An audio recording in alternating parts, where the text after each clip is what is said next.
Hi everyone. We're going to do an experiment today that's a little messy. You're probably going to want to do it in your kitchen. You might even want to wear an apron. You're going to need some water and a few other things that I'll tell you about soon. Today's experiment has to do with the properties of materials. We're going to be testing some different things and doing something called a density column, which shows how different materials have different properties. Kind of messy, pretty fun. All right, so first you need some water. And you need to find a few small things around your house or kitchen and test them to see if they sink or float.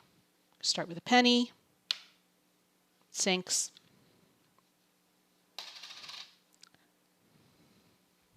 Toothpick, made of wood, that floats.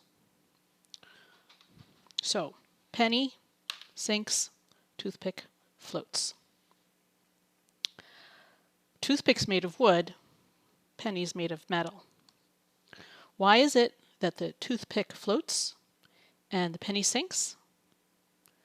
You might think it has to do with one being heavier than the other. Let's try a bigger piece of wood. Let's see if a bigger piece of wood, which is heavier than the toothpick, also floats.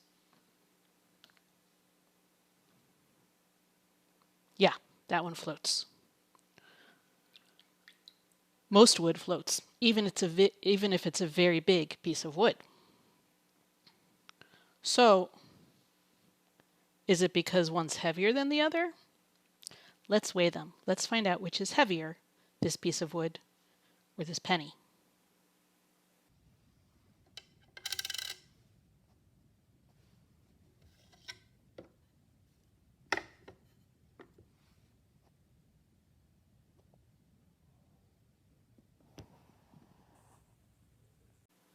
Well, it turns out that the piece of wood is heavier. There's more of it, there's more matter, it has more mass, and because we're here on Earth, it has more weight. So it's not that it's heavier or lighter that determines whether something sinks or floats, but it's related. It has to do with how heavy it is for its size. Something made of metal is heavy for its size, and we call that something that's dense. Metal is pretty dense, it usually sinks. Wood is less dense, it's not as heavy for its size.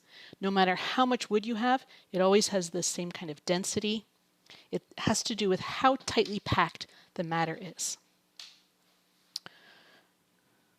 Liquids can also have density. So we're going to compare the density of water and oil.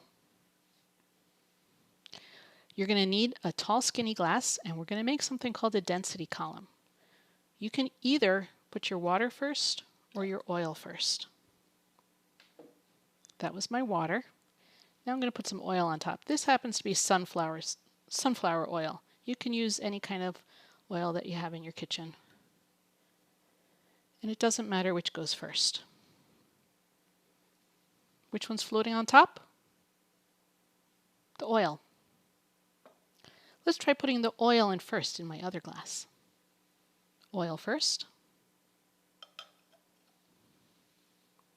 And then water. Let's see what happens. Maybe the water will stay on top this time because I'm adding the water second.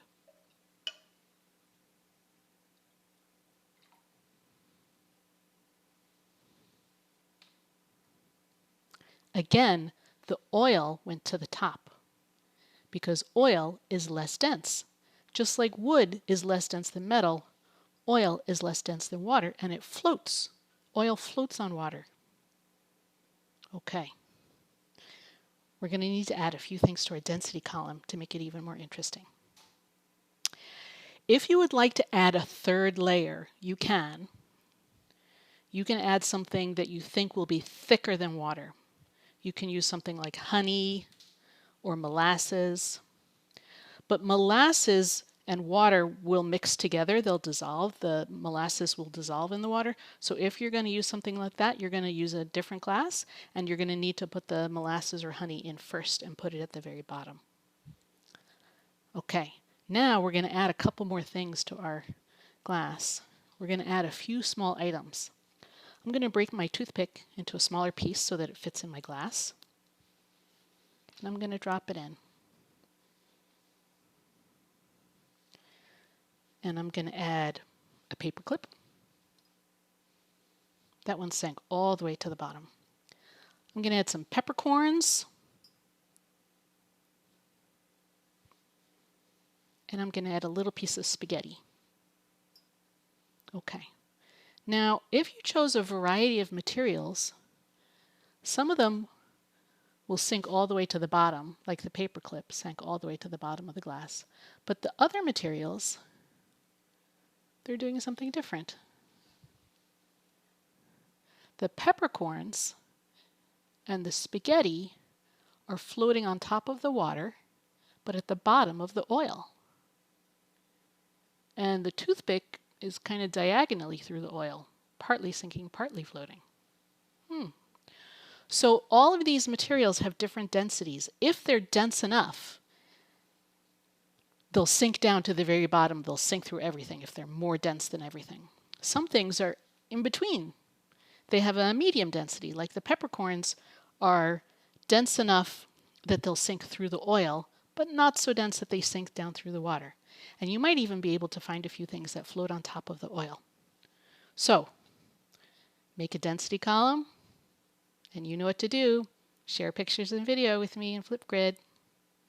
Have fun with your density columns.